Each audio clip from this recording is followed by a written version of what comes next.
તો આંતરરાષ્ટ્રીય મહિલા દિવસે વડોદરાના કરજણ માટે ગૌરવની ક્ષણ આવી છે।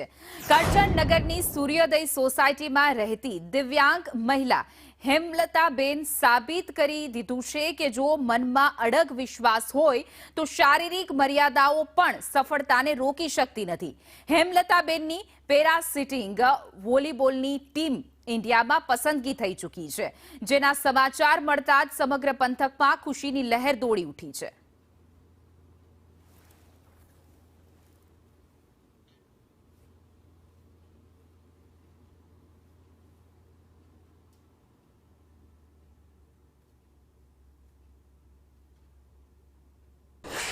બહેનોને ભાઈઓને એક જ વસ્તુ કહું છું કે દિવ્યાંગતા કઈ અભિશાપ નથી।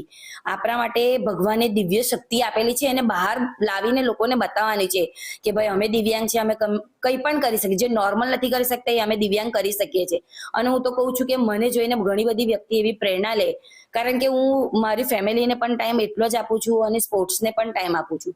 મારે 2 બેબી છે, એક 5 વર્ષની છે, એક 2 વર્ષની છે, પણ તો પણ મેં મારું રમવાનું નથી છોડતી। उनके साथ घूमता हूँ, हर एक गेम के लिए मैं उनके साथ जाता हूँ। वो शॉट पुट हो, डिस्कस हो, जैवलिंग हो या फिर क्रिकेट हो, वो क्रिकेट भी खेलते हैं।